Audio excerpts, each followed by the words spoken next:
Всем привет! Меня зовут Янина. Я основатель проекта «Каратели Беларуси». Как вы знаете, а может и не знаете, мы занимаемся публикацией лиц, совершивших преступления против белорусов. В основном это силовики, но также есть судьи, чиновники, идеологи и другие занимательные персонажи.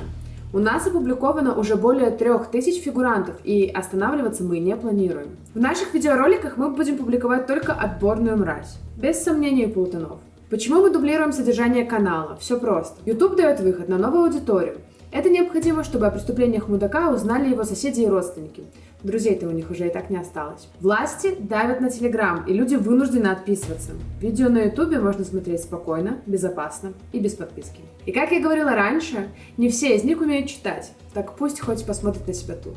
Итак, приступим к вскрытию. Я занимаюсь этим уже больше года и долго думала, кого стоит вставить в первый выпуск, кто запомнился мне больше всех остальных. И вот эти 4 счастливчика. Их объединяет одно – пытки. Первой станет Валуйская Карина Евгеньевна, бывший милиционер патрульно-постовой службы. Думаю, многие помнят эту историю про невысокую девушку в форме, которая с особой жестокостью избивала людей во Фрунзенском РУВД. И мужчин, и женщин, сознательно отрабатывая болевые точки и гениталии. Это событие возмутило всю страну, и никому неизвестная девушка из Волковыска стала звездой. Не с первого раза, конечно, приносим извинения за ложный дианон, но награда нашла героиню. Со слов тех, кто с ней сталкивался до этого, описывали ее как амбициозную, но глупую и недалекую. При этом с неистовым желанием, чтобы ее заметили. Этот ходячий клубок комплексов в форме и привел все к ситуации, что когда система сказала «можно все», у дурочки отказали тормоза. Впрочем, не любить, не уважать ее не стали даже коллеги попыточные. Ее вышвырнули со службы как отработанный материал. Она судилась, подавала иски о защите чести и достоинства, но невозможно защитить то, чего нет. Так что, Карина, мы тебя помним и ждем. На скамье подсудимых, конечно же. Второй пациент не так известен широкой публике, но он обязательно должен быть в топе. Это Врублевский Евгений Алексеевич, сотрудник печально известного ЦИП на Окрестина. Во время августовских событий, когда сотни людей в форме превратились в скотов, даже он сумел выделиться. Я просто зачту фрагменты свидетелей задержанных, переживших те события. Наиболее агрессивно вел себя милиционер с густыми черными бровями и длинноволосая блондинка.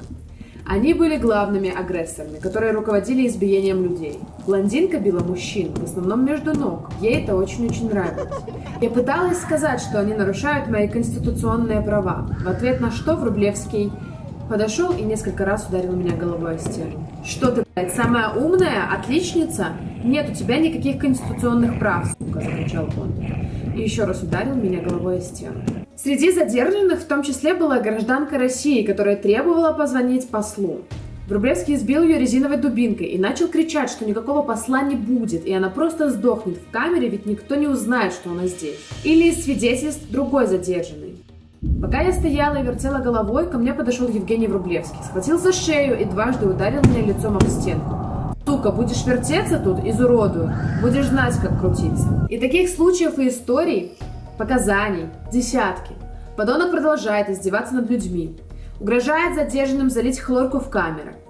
Мне нечего сказать в этом случае, как пожелать ему дожить до справедливого суда. Пишите на почту о его последних преступлениях, это очень важно. Третий фигурант тоже сотрудник изолятора. Это Тарасик Михаил Николаевич, он же Миша Балаклавщик из Жодзинской тюрьмы. Типичный сторонник Лукашенко, озлобленный неудачник, не имеющий другого способа продвинуться, как отыграться на других. И уши тут, конечно же, ни при чем. Чем известен? Издевательствами и унижениями над задержанными. Его щуплую фигуру, оттопыренные локаторы и тупые шутки хорошо запомнили сотни задержанных, прошедших через длинные подземные коридоры Жодина. Он с радостью бил и мужчин, и женщин, упиваясь своей властью.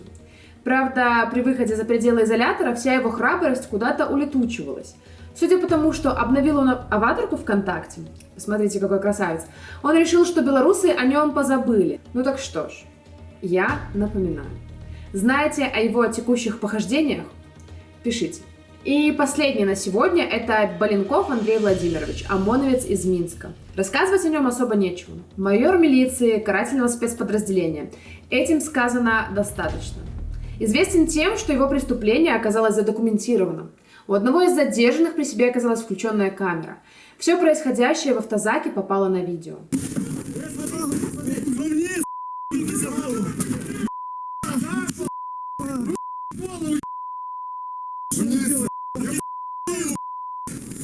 Потом наверняка этот герой будет рассказывать, что я только выполнял приказ и обезвреживал опасных преступников.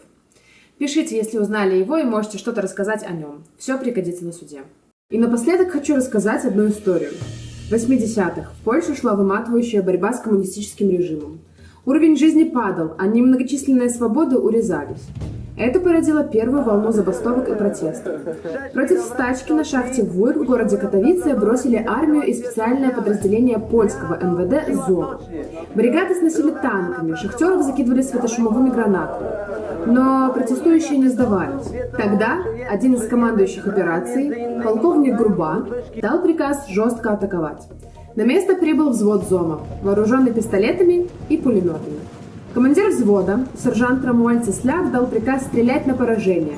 Тогда они убили 9 человек. Протест был подавлен. В Польше наступила жестокая реакция, и сопротивление на время затихло. Бойцы ЗОМа продолжали арестовывать и пытать нелояльных, будучи уверенным, что им ничего не будет. Но через несколько лет протесты возобновились, и режим был вынужден пойти на переговоры.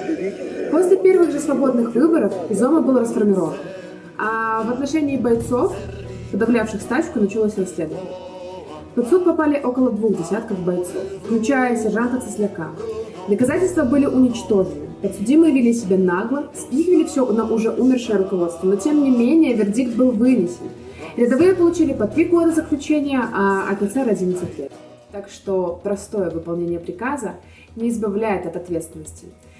И согласно статье 128 УК РБ, незаконное содержание в заключении, похищение людей, за которыми следует их исчезновение, пытки или акты жестокости наказываются лишением свободы на срок от 7 до 25 лет или пожизненным лишением свободы, или смертной казнью. Об этом стоит помнить всем, кто участвует в репрессиях против мирного населения. До новых встреч! Живе Беларусь!